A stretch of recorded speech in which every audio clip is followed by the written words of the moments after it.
Saludamos otra vez a nuestros hermanos y hermanas que nos acompañan en esta programación y vamos a continuar con la reflexión sobre este gran tema, ¿no?, de la última generación, verdad presente, mensaje del tercer ángel, en fin, mensaje adventista puro es lo que obviamente estamos abordando y estudiando. Vamos a orar al Señor para que nos pueda dirigir en nuestra siguiente temática, en nuestro siguiente abordaje. Nuestro Padre que estás en los cielos, agradecemos la ocasión de continuar estudiando tu palabra, estudiando el mensaje que nos ha dado, Señor, como remanente final. Permanece en nuestros corazones, nuestras mentes, y que tu Santo Espíritu nos lleve a toda verdad y a toda verdadera comprensión de los mensajes que tú nos has dejado para este tiempo. Quédate presente con la asistencia de tus santos ángeles. En el nombre de Jesús oramos. Amén. Bien, como habíamos señalado, otro de los temas importantes, ¿no?, a abordar tiene que ver justamente con el tema de la expiación. Y una de las grandes interrogantes o cuestionamientos actuales tiene que ver si fue completada la expiación de Cristo en la cruz. Un tema ya que nuestro pastor Miranda hizo un abordaje desde otra mirada, perspectiva. Acá vamos a hacerlo también incorporando otros componentes, porque este tema tiene varias aristas, sin duda. Hay varios componentes que uno puede estudiar y abordar. Y en esta ocasión justamente vamos a ver las evidencias del Antiguo, Nuevo Testamento y también de los testimonios, y su correlación también con otro tema que está relacionado con el tema de la expiación, que tiene que ver con la purificación. Prácticamente ahí va a estar justamente nuestra mirada, nuestro abordaje en esta ocasión, viendo justamente algunas declaraciones que son trascendentes e importantes, también quizás considerando algunas de las críticas que se hace justamente a la perspectiva clásica, a la perspectiva histórica del adventismo con respecto a este tema de la expiación. Este tema, el término expiación perfectamente puede ser conciliado, ¿no?, relacionado con el término reconciliar o reconciliación, que es el término que se usa en el Nuevo Testamento. Así que el término expiación en el Antiguo Testamento es más común, en el Nuevo también aparece, pero prácticamente el término que acapara y que prácticamente está en un mismo campo semántico es el término reconciliar, ¿no?, katalegue en el griego, kefer en el Antiguo Testamento, y tiene que ver justamente con lo que es expiar. Y expiar no es solamente algo jurídico. La expiación tiene que ver, digamos, con la totalidad del ser, y lo vamos a ver a continuación. Hay una cita que encontramos en el Conflicto de los Siglos, dice lo siguiente: es obra de la conversión y de la santificación reconciliar a los hombres con Dios, poniéndolos de acuerdo con los principios de su ley. Otra vez aparece un término clave que es para otro tipo de abordaje, pero la ley en realidad es un principio articulador de la teología, aparece en todos lados. De hecho, para entender este tema de la cruz, que es otro tema también a abordar, hay que entender el tema del gran conflicto y el tema del santuario, que esos son los agentes articuladores, o debieran ser los agentes articuladores de nuestras creencias, de nuestras doctrinas. Y si uno ve, digamos, eso lo trabaja a la perfección el espíritu de profecía. Si uno ve, digamos, no hay ningún teólogo que haya trabajado como lo ha hecho Ellen White. Ella articula, usa estos agentes, el tema del conflicto, el tema del santuario, que están ligados, y sobre esa base entonces su comprensión espiritual del Espíritu Santo, de la expiación, pasa a ser totalmente distinta a la comprensión protestante evangélica de lo que es la expiación, y también diferente a la comprensión, digamos, del catolicismo, por más que algunos intenten de llamar, digamos, de que la última generación habla de catología, o sea, de teología católica romana. Es que es para otro tema, pero obviamente no, la dirección va en una dirección diametralmente opuesta a cómo se lo señala. El primer paso para la reconciliación con Dios es la convicción del pecado. Delante nos hablaba nuestro pastor acá, esa convicción, no el arrepentimiento. Convicción de pecado no es algo intelectual. El pecado es transgresión de la ley, y por la ley es el conocimiento del pecado. O sea, en otras palabras, si no existiera el pecado, no habría expiación. Ese es el tema. Y obviamente, y sabemos que hay pecado porque hay ley. Entonces, por eso, si no tenemos una comprensión clara de lo que es la ley y lo que es el pecado, que es otro tema, digamos, que se va a abordar en este encuentro, no vamos a entender justamente este tema de la expiación. Entonces, el concepto del pecado acá altera, distorsiona o fundamenta o fortalece, digamos, la comprensión de lo que es justamente la expiación en la cruz. Por el sacrificio expiatorio de Cristo y su obra de mediación a nuestro favor, podemos reconciliarnos con Dios. La sangre de Cristo resultará eficaz para lavar la mancha carmesí del pecado. O sea, la expiación tiene que ver justamente con el pecado, no es otra cosa. Y el pecado bien entendido entonces nos va a entender, digamos, los alcances justamente de la expiación, reconciliación. La reconciliación, expiación que brinda la cruz no es, como algunos creen, un acto involuntario, universalista realizado para todo el mundo. Creyentes y no creyentes por igual. Acá el universalismo no es bíblico y tampoco está atestiguado por los testimonios. Hay una condicionalidad, todo es condicional. Entonces acá obviamente cuando hablamos de una expiación, la expiación justamente tiene sentido cuando hace el ser humano ejercicio de su voluntad, de su libre arbitrio, de su libre albedrío. Y ahí entonces empiezan a operar estas fuerzas espirituales, estas fuerzas del cielo, obviamente, para restaurar, porque en el fondo la expiación tiene el objetivo de restaurar el ser humano. Hay otra declaración también que encontramos acá: se perdona al que acepta a Cristo como su justicia y su única esperanza, porque Dios estaba en Cristo reconciliando el mundo así. La justicia, la verdad y la santidad de Cristo, que son aprobadas por la ley de Dios, constituyen un canal por el medio del cual la misericordia puede comunicarse al pecador arrepentido y creyente. Los que no creen en Cristo no están reconciliados con el Padre, pero los que tienen fe en Él están escondidos con Cristo en Dios. Si confesamos nuestros pecados, es fiel y justo para que perdone nuestros pecados y nos limpie la maldad. Un texto, digamos, muy, muy conocido. Entonces, ¿existe tensión entre la cruz y el santuario celestial? Bueno, dentro de las categorías teológicas, obviamente, sí se está viendo una tensión. Obviamente que la cruz obviamente no cuadra con una labor de expiación final en el santuario celestial. Son como obviamente una situación, digamos, que no tiene sentido por obviamente las categorías teológicas que se manejan en la comprensión de este tema. Pero si uno va, digamos, al Antiguo Testamento, y ahí podemos ver algunas evidencias, hay más, solamente vamos a mencionar algunas de ellas: el sacrificio de Jesús en el Calvario y la posterior mediación de Jesús en el santuario celestial son fases complementarias y sucesivas del proceso de expiación bíblica. Entonces, la expiación no era solamente sacrificio. Si uno va al Antiguo Testamento, puede leer el libro de Levítico, prácticamente el Levítico capítulo 4, y hacer todo un rastreo justamente eso en el capítulo 5, del 9 al 10, del 7, del 1 al 7, no lo vamos a leer, digamos, por tiempo, pero ustedes lo pueden revisar y se dan cuenta, digamos, que la expiación no es solamente el sacrificio del animal. Era todo, digamos, un proceso involucrado, digamos, mucho más que eso. Y esta sangre, o sea, el ritual del Antiguo Testamento, la sangre del sacrificio no podía efectuar el perdón del pecador hasta que no era mediada por el sacerdote. O sea, no bastaba solamente con sacrificar el animal, el cordero, por decir algunos de los animales que estaban dentro del ritual, sino que tenía que ser mediada esa sangre. Y eso es un aspecto importante, y así funcionaba el ritual. Y interesante, digamos, que nosotros, como adventistas, a nivel teológico se ha desarrollado mucho el concepto de la tipología, la relación tipo-antitipo, y no somos a veces coherentes con ese punto. Entonces, si somos coherentes con la tipología, con la estructura tipológica del ritual del Antiguo Testamento y lo relacionamos con el antitipo del santuario celestial, entonces vamos a entender obviamente que tiene que seguir la misma lógica, el mismo camino. Y vamos a ver posteriormente lo que dicen los testimonios al respecto, obviamente que sigue también esa lógica. Si vamos al Nuevo Testamento, es cierto también esta misma idea. La sangre de Jesús tuvo que ser derramada antes de que pudiera ser mediada. Como dice Hebreos capítulo 9, versículo 22, una declaración también muy conocida, dice: sin derramamiento de sangre no se hace remisión. Eso es fundamental, obviamente, pero habla de la remisión. Hay un proceso posterior, no es la sangre sola, pero es la mediación de esa sangre por nuestro abogado celestial. Bueno, ahí entra el estudio de Hebreos, que es muy importante. El abogado celestial, lo que hace entonces de que se perdone al pecador. Y ahí tenemos un respaldo bíblico en 1 Juan capítulo 2, versículo 1, dice: hijitos míos, estas cosas os escribo para que no pequéis. Y esto es una cosa interesante. ya está diciendo acá que cuál es la intencionalidad de la epístola. Esto nos ayuda a entender otros temas. No pecar.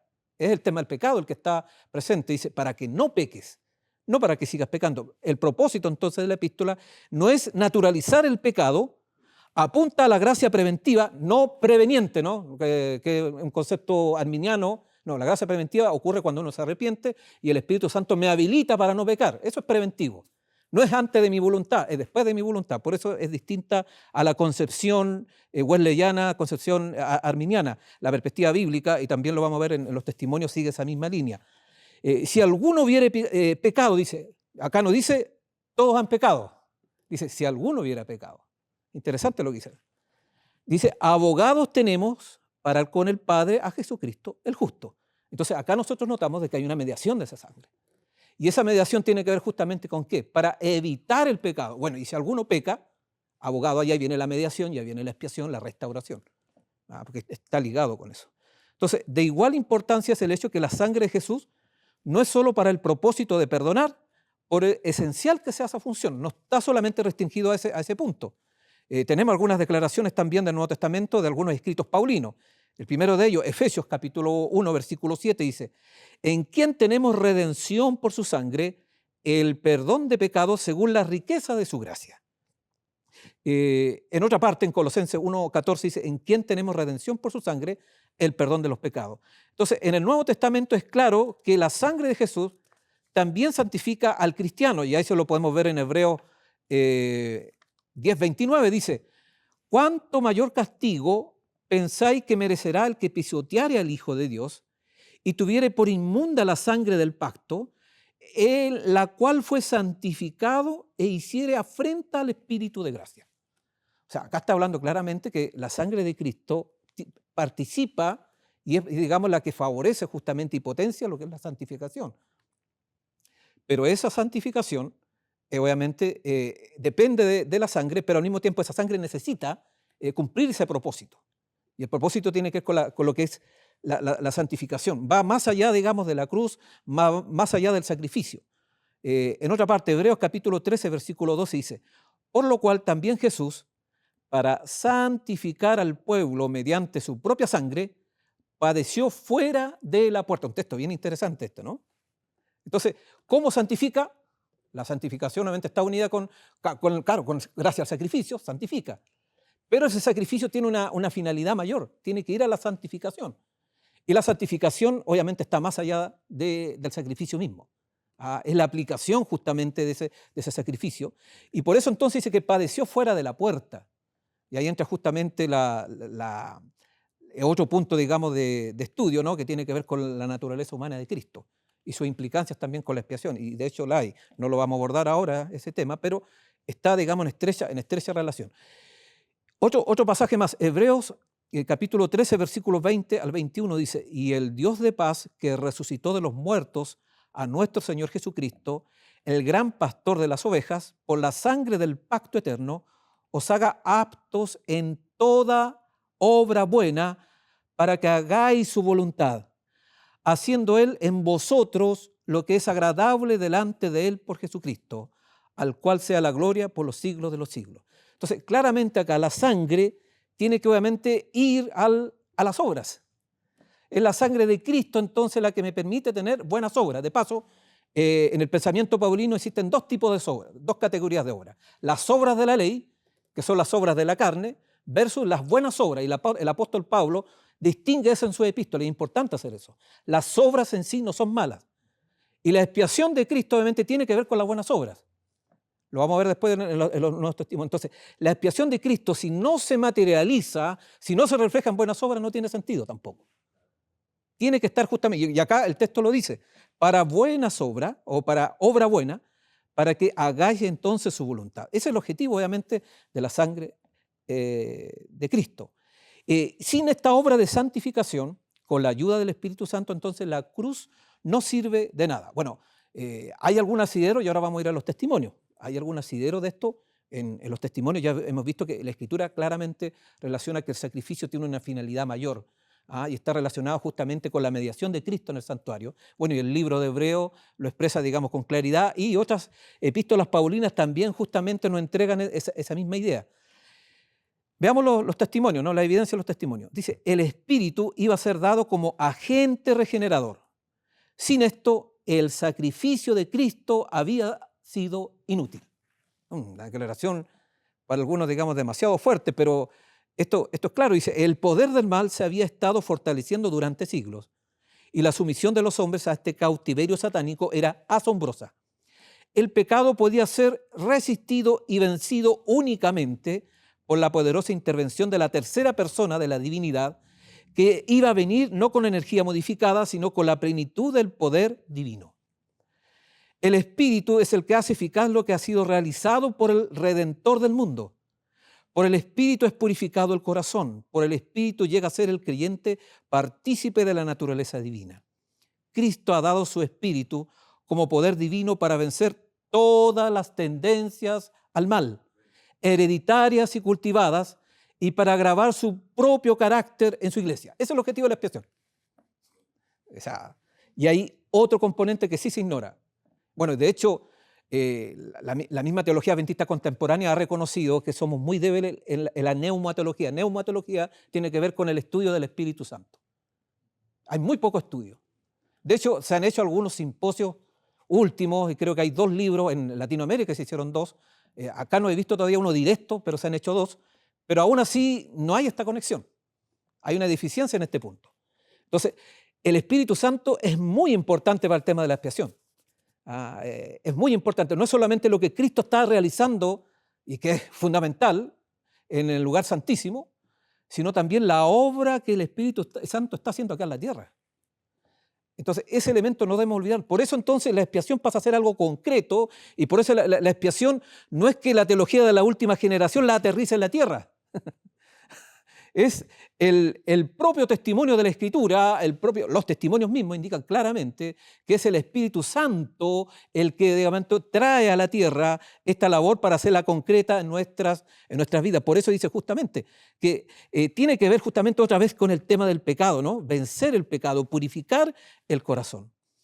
Otra declaración más dice, la intercesión de Cristo por el hombre en el santuario celestial es tan esencial para el plan de la salvación como lo fue su muerte en la cruz. Con su muerte dio principio a aquella obra para cuya conclusión ascendió al cielo después de su resurrección. Por la fe debemos entrar velo adentro, donde entró por nosotros como precursor Jesús. Allí se refleja la luz de la cruz del Calvario y allí podemos obtener una comprensión más clara de los misterios de la redención. La salvación del hombre se cumple a un precio infinito para el cielo. El sacrificio hecho corresponde a las más amplias exigencias de la ley quebrantada. Y eso, digamos, es un aspecto importante, ¿no? Acá, obviamente, la expiación tiene que ver, obviamente, porque se quebró, como lo habíamos dicho anteriormente, se quebrantó, se transgredió la ley de Dios. En este mismo contexto escribe sobre el imperativo de la victoria sobre el pecado y cómo la intercesión de Cristo en el santuario celestial hace posible vencer el pecado. Y acá tenemos la siguiente declaración: el que encubre sus transgresiones no prosperará, más el que las confiesa y las abandona alcanzará misericordia. Proverbio 28:13. Si los que esconden y disculpan sus faltas pudiesen ver cómo Satanás se alegra de ello y las usa para desafiar a Cristo y a sus santos ángeles, se apresurarían a confesar sus pecados y a renunciar a ellos. De los defectos del carácter se vale Satanás para intentar dominar toda la mente, y sabe muy bien que si se conservan estos defectos, lo logrará. De ahí que trate constantemente de engañar a los discípulos de Cristo con su fatal sofisma que le es imposible vencer. Entonces, ¿por qué es importante obviamente ver esta relación de la expiación de Cristo? No solamente la cruz, sino la mediación de Cristo en el santuario celestial y particularmente para nosotros como pueblo adventista en el lugar santísimo, porque de momento nos da la garantía para vencer. Entonces, cuando se habla de que podemos vencer el pecado, no es el esfuerzo humano como algunos critican a la última generación, es el poder del cielo. Noten, 2 poderes, bueno, aparte del Padre que está detrás, pero el poder de Cristo en el santuario celestial más el poder del Espíritu Santo. Por eso es posible. Así que no es solamente esfuerzo humano. De paso, la clave, el principio que habla los testimonios y también la Escritura, es el principio de colaboración.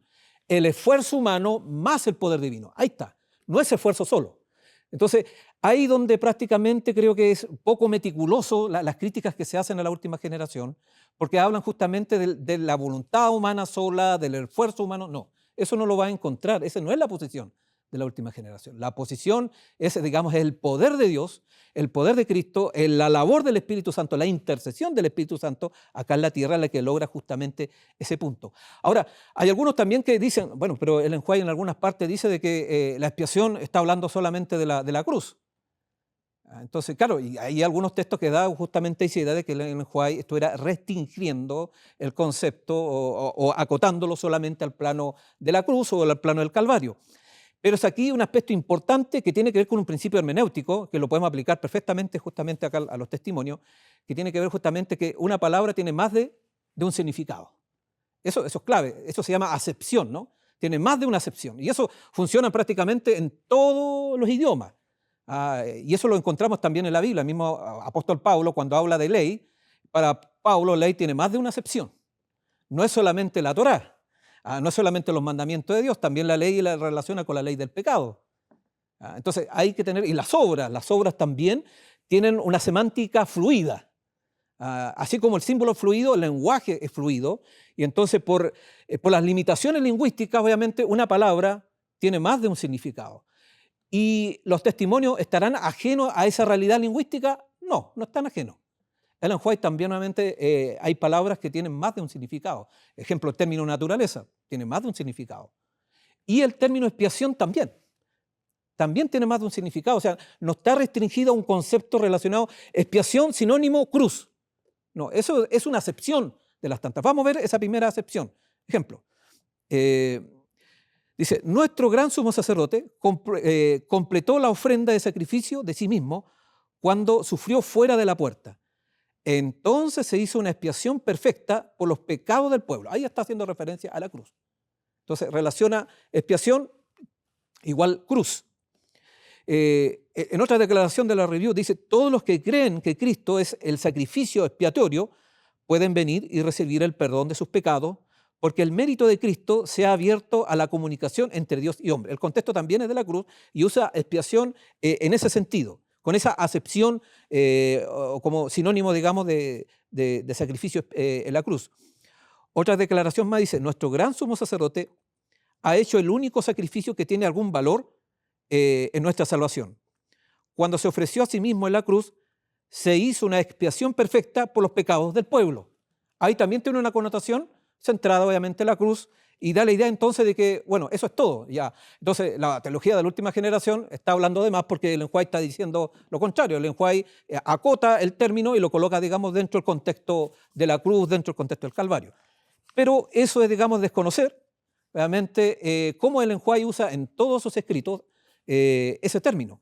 Y vamos a ver justamente cómo lo usan en otro sentido, en el sentido que hemos estado relacionando. Vayamos a otra declaración en el conflicto de los siglos. Dice, ahora mientras nuestro gran sumo sacerdote está haciendo propiciación por nosotros, debemos tratar de llegar a la perfección. Acá se van a unir varios conceptos. Este texto, este pasaje, este párrafo es muy, muy poderoso.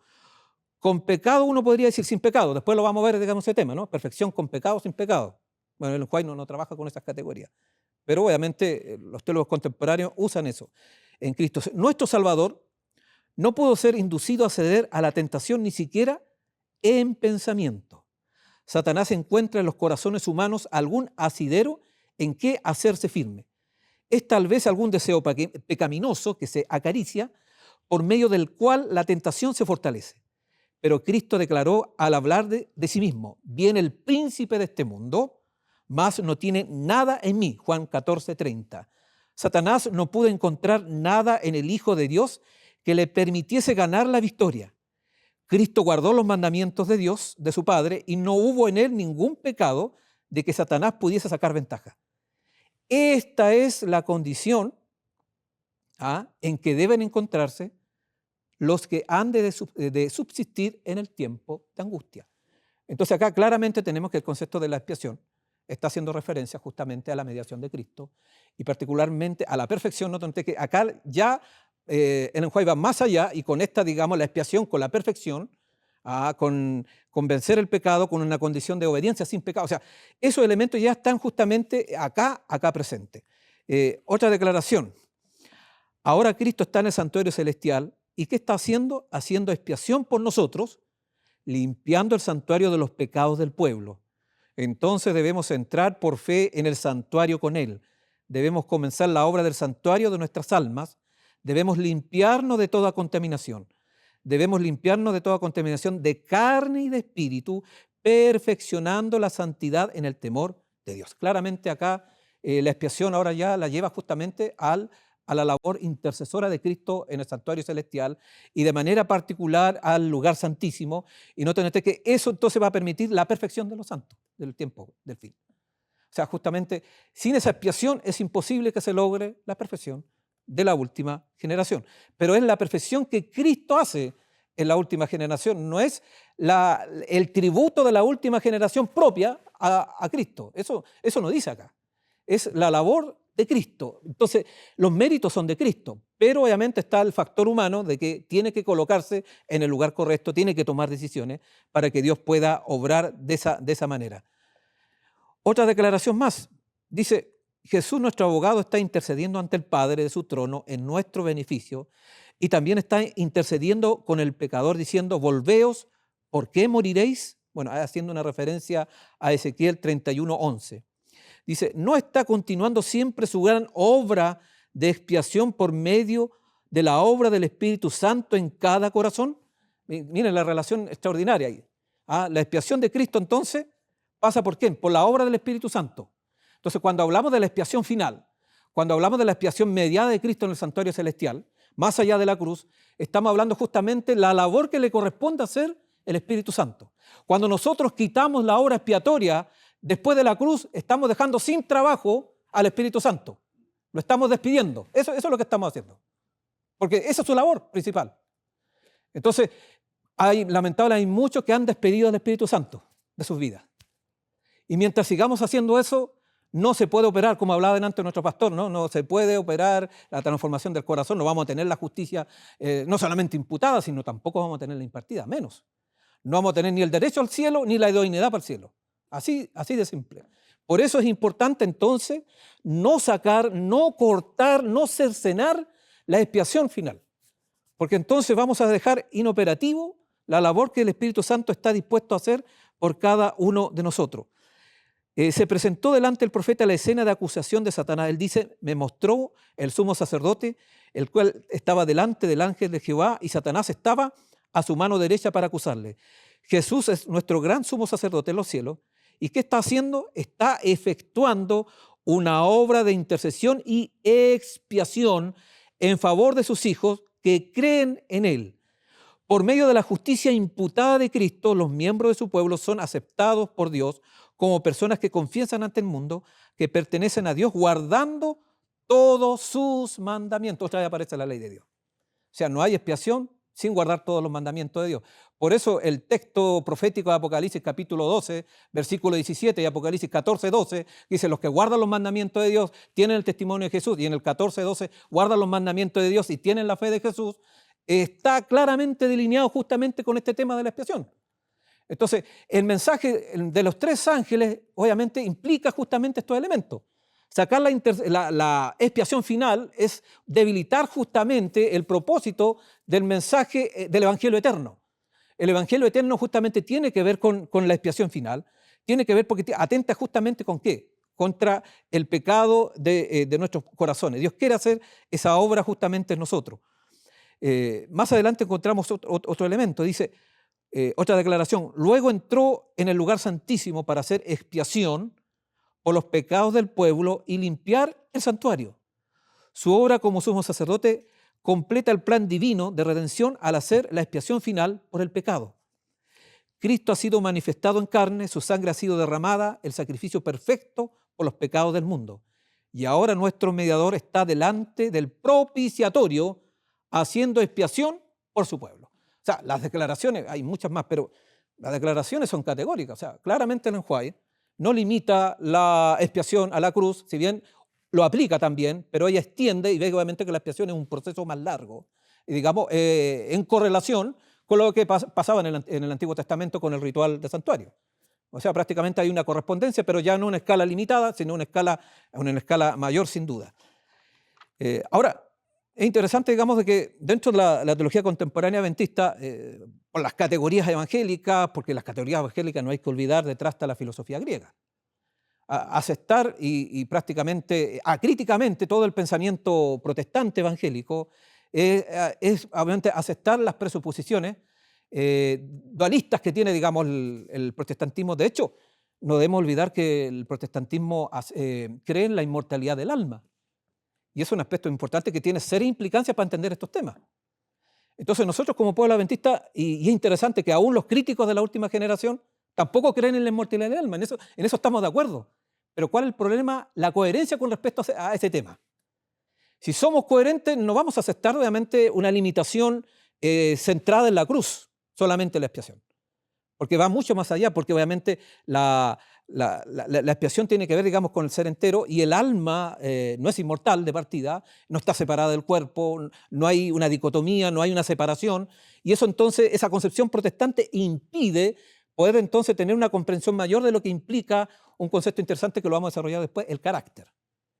Nosotros como pueblo adventista no trabajamos con el concepto del alma, si bien es cierto el enjuay usa ese término, pero ahí entramos con el concepto anterior, que ella lo usa, digamos, una acepción como sinónimo de carácter, no como, digamos, como algo inmortal, es distinto. Entonces, nuestro concepto como pueblo adventista, trabajamos con el concepto no del alma inmortal, sino del carácter, y eso cambia las cosas netamente. Por eso entonces que la purificación del santuario, la expiación, obviamente que no se centra en el alma inmortal, sino se centra justamente en el carácter. Y por eso entonces podemos ver, digamos, que hay otros componentes que van en esa dirección. Pero la teología contemporánea adventista, al tener ese diálogo y a depender de las fuentes protestantes, entonces cae, digamos, en una dicotomía y cae en una, ¿cómo se llama?, en una contradicción de comprensión, en una paradoja. Veamos algunas declaraciones, lo podemos ver en uno de sus libros sobre soteriología, La salvación, contornos de la soteriología adventista, que fue publicado por el 2017. Dice, la teología adventista distingue entre la expiación completa realizada por Jesucristo en la cruz y la expiación completada. Bueno, ¿completa o completada? Bueno, con relación con su ministerio intercesor en el cielo a favor de la humanidad. Por lo tanto, la expiación, salvación no está completa porque todavía vivimos en un mundo pecaminoso. Sin embargo, una solución duradera del problema del mal es compleja y implica la obra mediadora de Cristo en el cielo durante un largo periodo de tiempo. Es muy etéreo lo que dice acá. Y encontramos otra declaración más, un poco más antigua, del 1980, que ya estaban estas ideas asentadas. Los adventistas del séptimo día siempre han creído en una expiación completa que no se ha completado. Entonces, es un lenguaje ambiguo, es un lenguaje paradójico, y es justamente, estoy hablando de los que son un poco más conservadores dentro de la nueva teología, pero como trabajan todavía con teología evangélica, justamente se genera esa tensión, una tensión, usándola ya en términos más filosóficos, una tensión dialéctica, ¿no? de tensión de contrarios, y buscar un punto de encuentro, y eso es muy difícil. Porque el pensamiento occidental, influido por la filosofía griega, particularmente, lo único que puede hacer es calcular las dicotomías, ¿no? Ese es el ejercicio que hacen los filósofos, pero no las podemos superar. O sea, es imposible, si nosotros trabajamos con filosofía griega, jamás vamos a superar esos contrarios. Lo único que podemos hacer es cálculo, y acá vemos un cálculo, ¿no? ¿Qué están haciendo nuestros teólogos? Calculando, buscando un acomodo, para que obviamente no irse en contra de algunos cimientos que tenemos como adventistas, pero al mismo tiempo cediendo por la otra parte. Entonces, haciendo una negociación teológica. No sirve. Entonces, la expiación, obviamente, tal cual está expresada en la Escritura y tal cual está expresada justamente en los testimonios, va en una dirección totalmente contraria. Otra declaración más también dice, la expiación es completa en la cruz, pero aún no está completada porque necesita ser aplicada a la vida de las personas. Entonces, ahí entramos justamente en una situación ambigua. Hay otras declaraciones donde nosotros podemos encontrar, ¿no?, que debe haber una purificación del alma aquí sobre la tierra en armonía con la purificación del santuario celestial. Y eso es lo que nosotros hablamos justamente como la doble expiación, o la expiación, o la doble purificación, o purificación dual, que esto no es nuevo, ¿eh? Uno lo puede encontrar ya en la época de los pioneros, no solamente el Enjuay habló de este tema, sino tenemos Joseph Bate, Crucier, ellos hablaron justamente de esta relación de la doble purificación. Así que no es un tema, ni siquiera aparece después de 1919, la época fundamentalista del adventismo, como algunos dicen. No, esto es un tema pionero prácticamente, donde ya estaba esa comprensión y donde también está esa idea en la misma escritura. Si uno va a Levíticos capítulo 16, versículo 30, dice: porque en este día se hará expiación por vosotros y seréis limpios de todos vuestros pecados delante de Jehová. Noten ustedes cómo esa purificación implicaba la limpieza del pueblo, la purificación del pueblo. No era solamente una declaración, no era una expiación jurídica. Eso, acá no encontramos el lenguaje jurídico. O sea, la expiación no es forense en Levítico, bajo ningún punto de vista. Puede tener algunos componentes forenses, pero apunta a ¿qué? Seréis limpios de todos vuestros pecados delante de Jehová, de todas vuestras transgresiones. Otra declaración más, Levíticos 23, 27 dice: a los 10 días de este mes séptimo será el día de la expiación, tendréis santa convocación y afligiréis vuestras almas, afligiréis y ofreceréis ofrenda encendida a Jehová. Afligiréis tenía que ver con un juicio interno, escudriñamiento si habían pecados o no en la persona. Entonces implicaba un trabajo, digamos, en el pueblo mismo. Afecta la expiación, afecta la vida ética del pueblo de Dios. Bueno, de paso, bíblicamente hablando, la ética y la salvación es una sola cosa. Pero actualmente se ha separado la ética de la salvación. Y lo podemos ver a pesar de que nuestras creencias fundamentales intentan mantener los puntos históricos del adventismo, pero uno puede ver la conformación de las creencias fundamentales y va a encontrar que la vida cristiana va por un lado y la salvación va por otro lado, como que fueran dos temas distintos. Y no podemos nosotros hablar de la salvación sin integrar justamente la vida cristiana, porque es una sola cosa. Y acá, digamos, los textos bíblicos siempre integran la ética con la salvación, es una sola cosa. De hecho, acá hay declaraciones éticas y salvíficas al mismo tiempo, en los textos, digamos, del Antiguo Testamento y el Levítico. O sea, se integran perfectamente. Entonces, ahí nosotros podemos encontrar en qué dirección el Señor nos va entregando justamente de esta expiación. Ahora podemos ver otra fundamentación más. No vamos a leer todo el libro de Daniel, obviamente, pero en Daniel capítulo 7, 9-14, podemos encontrar que el día de la expiación antitípico, que ahora se lleva a cabo, los libros del cielo se abren y los registros se examinan, con el propósito de decidir a quién entre el pueblo profeso se le retendrán sus nombres. Pastor Bor habló en la mañana esto sobre Daniel capítulo 12, versículo 1. ¿Quiénes van a estar y quiénes no? Hay, digamos, un juicio, pero el juicio es porque hay una purificación, no al revés. Actualmente se habla más de juicio investigador, pero en sentido jurídico también, para dar una seguridad. Se busca lograr, ¿no? Y así se articuló de que ese juicio investigador me dé seguridad de salvación, que es un concepto muy, muy protestante y que dentro del adventismo se usa mucho, ¿no? Nosotros, todo aquello que atente con la seguridad de mi salvación, yo tengo que sacarlo de la doctrina o de la enseñanza.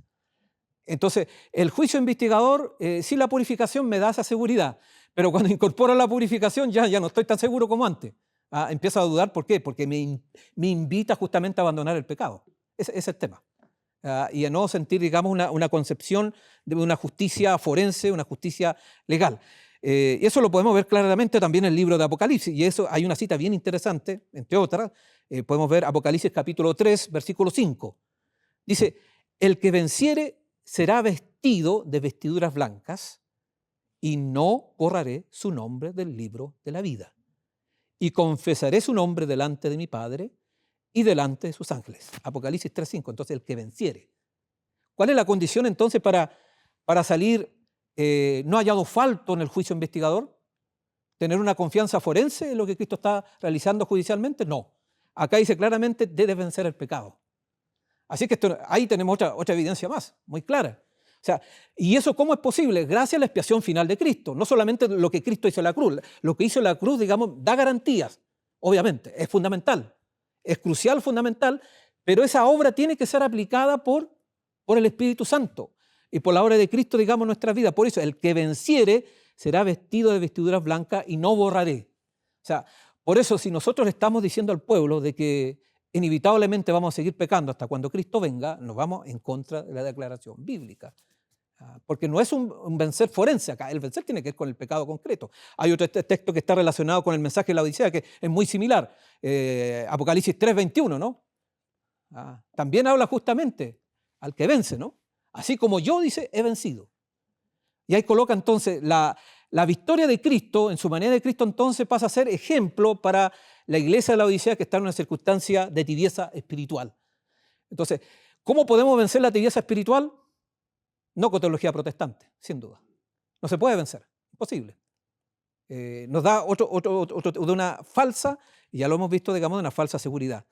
Entonces, las escenas representadas en Daniel 7 y Daniel 12, con los libros abiertos y la investigación celestial en curso en la vida de los creyentes profesos, se menciona brevemente entonces en este versículo, pero es muy poderoso, y tal cual ocurría en Levítico 16. La victoria del que habla Jesús en Apocalipsis 3:5 forma una parte esencial del proceso de expiación antitípico. Entonces, este pasaje justamente está hablando de la expiación final. Ese es el tema. Entonces, claramente, cuando Ellen White habla de la expiación final, no está elucubrando. Bueno, es profeta, podría a lo mejor haber hablado otra cosa, pero ella obviamente tiene justamente estos textos en consideración y ahí uno va viendo justamente las implicancias de este punto. Veamos otra cita que también es bien interesante, pero el profeta dice, pero ¿quién es capaz de soportar el día de su advenimiento? ¿Y quién podrá estar en pie cuando él apareciere?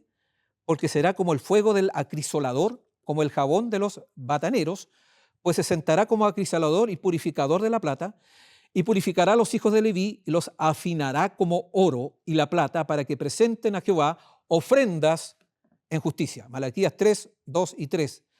Los que vivan en la tierra cuando cese la intercesión de Cristo en el santuario celestial deberán estar en pie en la presencia de Dios santo sin mediador. Sus vestiduras deberán estar sin máculas, sin manchas, ¿no? Sus caracteres purificados de todo pecado por la sangre de la aspersión. O sea, la purificación del pecado sigue siendo por Cristo, no es obra de la última generación. Acá claramente dice, es la sangre de Cristo la que obviamente me purifica de mis pecados completamente. Así que acá no hay ninguna obra humana, no hay ninguna capacidad humana, no es que los que proponen justamente el adventismo histórico, hablan de la verdad presente, por sí están calificados para soportar eso. No, es la obra de Cristo que está disponible para todos, sin exclusión. Simplemente tenemos que creer el mensaje que el Señor nos ha entregado para este tiempo. Entonces, por la gracia de Dios y sus propios y diligentes esfuerzos deberán ser vencedores en la lucha con el mal. Y otra vez acá, por la gracia de Dios. Es la gracia de Dios entonces la que nos permite vencer el pecado, ser victoriosos del pecado, liberarnos del pecado.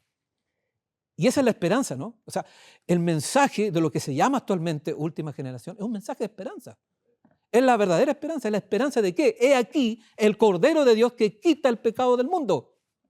Para eso vino Cristo Jesús, no para que sigamos pecando, sino porque en nuestra debilidad el Señor puede hacer esa obra maravillosa, ese milagro.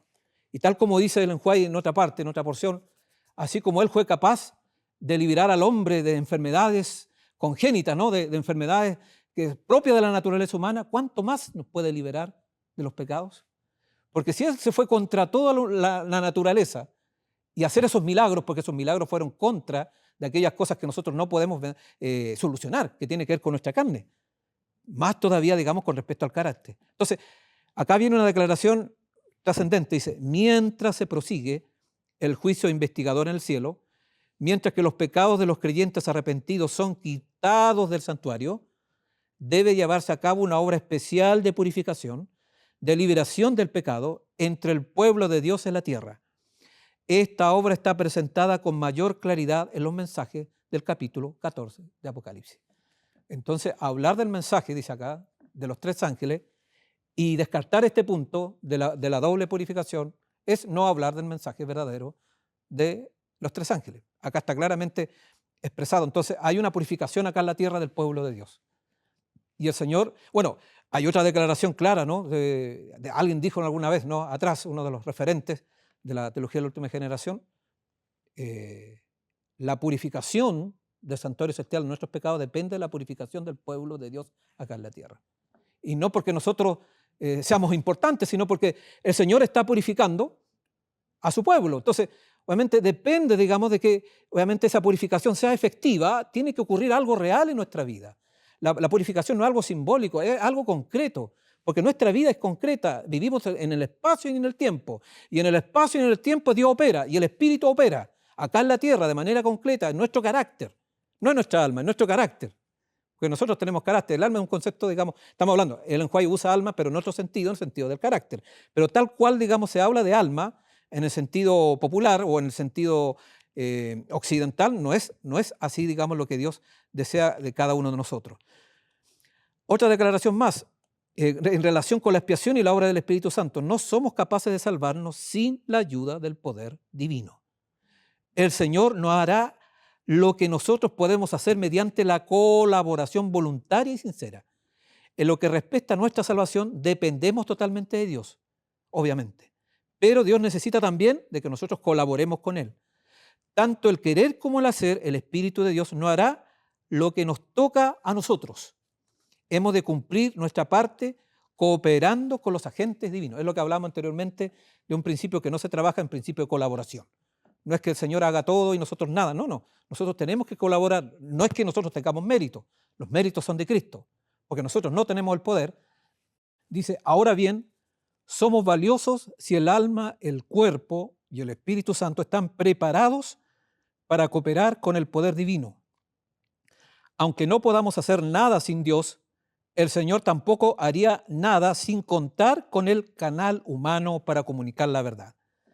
Necesitamos morar constantemente y fervorosamente la gracia del Espíritu Santo. No lo discernimos con nuestros ojos físicos, pero por fe vemos cómo obra dicho poder. El Espíritu Santo representa a Jesucristo. Él es el refugio al que podemos acudir en busca de seguridad. Otra declaración más dice, tendrá oposición en su propio hogar, incluso en su propio corazón, y nada puede asegurarle la victoria excepto el Espíritu de Dios. Entonces, aquí encontramos claramente, ¿no?, que cuando se le permite al Espíritu realizar su obra en nuestros corazones, el yo va a ser crucificado y vamos a encontrar justamente ese poder para vencer justamente a través de esta obra de expiación que Cristo está realizando en el cielo, intercediendo por nosotros, pero al mismo tiempo en la tierra, haciendo esa labor con el Espíritu Santo. Y el Espíritu Santo, como dije anteriormente, está esperando para que nosotros podamos avanzar en esa obra. Otra declaración también muy interesante, ¿no?, del mensaje celeste dice, la razón principal por la que Dios puede hacer tan poco por nosotros es que olvidamos que la fortaleza moral proviene de nuestra cooperación con el Espíritu Santo. Entonces, si no estamos viendo realidades en nuestra vida es porque lamentablemente estamos permitiendo que obviamente el Espíritu Santo no pueda obrar, no pueda actuar en nosotros. Entonces, el poder del Espíritu obrará en el corazón haciendo que la voluntad se incline a Jesús mediante una fe viva y una completa dependencia del poder divino para desear y cumplir sus mandatos. El Espíritu toma las cosas de Dios tan pronto como el alma decide y actúa de acuerdo con la luz revelada. Noten que el Espíritu Santo no va a ir más allá de lo que nosotros podamos tomar como decisión. Si nosotros no resolvemos colocarnos del lugar de la verdad, colocarnos del lugar de Cristo, colocarnos justamente para que el Espíritu Santo comience esa labor. Y esa labor sucede no de una manera mística, sino muy por el contrario, eso, digamos, ocurre en nuestra mente. Es en nuestra mente donde el Espíritu Santo entonces empieza a hacer esa obra maravillosa, comienza a trabajar y esa expresión entonces empieza a tener esos resultados que justamente nos van a llevar a un punto que muchas veces, digamos, algunos lo ven como algo imposible. La perfección del pueblo de Dios. Ahora viene la pregunta y lo vamos a desarrollar posteriormente, ¿no? Esa perfección, ¿una perfección con pecado? Porque actualmente, y algo también habíamos adelantado, se habla de una perfección con pecado. Y eso, digamos, producto justamente de una teología que no es nuestra. Habíamos hablado anteriormente cómo el influjo wesleyano, cómo el influjo arminiano, de una u otra manera, está trabajando e incorporando, digamos, conceptos que van más allá. De hecho, si uno va a la teología de Arminio, ya también lo habíamos adelantado, y de Wesley, ellos trabajan con el pecado original. Y con la gracia preveniente, bueno, que a lo mejor, gracia preveniente a lo mejor este concepto no lo manejamos tanto, pero el pecado original sí. Y el pecado originalmente impide entonces que la victoria sobre el pecado sea real y concreta. Entonces, claro, y ahí justamente se divide el pecado, ¿no? Un pecado en mayúscula y un pecado con minúscula. Lo vamos después a desarrollar. Entonces, noten ustedes, son constructos teológicos. No, reitero, estos son lo que hablamos, estos cálculos teológicos para poder hacer calzar la verdad. Pero la verdad es clara, sencilla, abierta. No existe esa dualidad de pecado. No hay pecado con mayúscula, con payo. El pecado es pecado.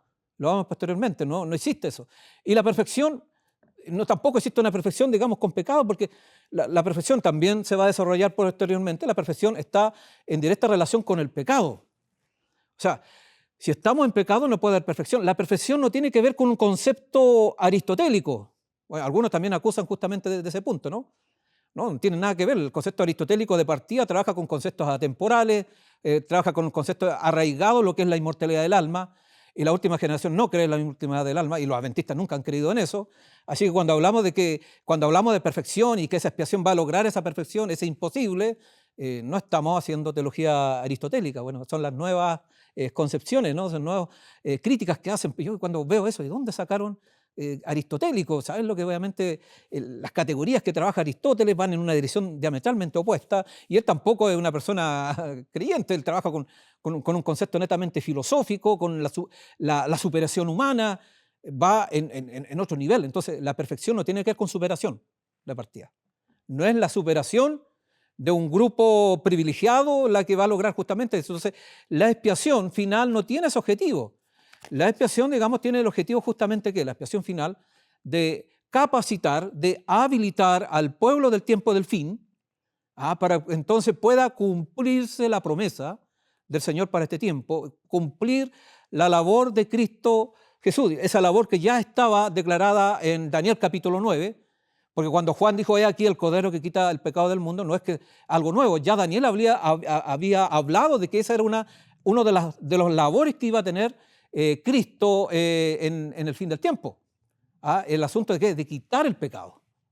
Entonces, el tema del pecado es muy importante. Entonces, la expiación no la vamos a entender, y ahí van a venir, digamos, los otros temas, si no entendemos claramente el tema del pecado, que se va a abordar después. El pecado es muy importante entenderlo, y entender justamente entonces que si sacamos todos esos impedimentos, vamos a lograr justamente la victoria sobre el pecado, y esas promesas que están en el Apocalipsis pueden ser nuestras. Así que, estimado hermano y hermana, ore al Señor.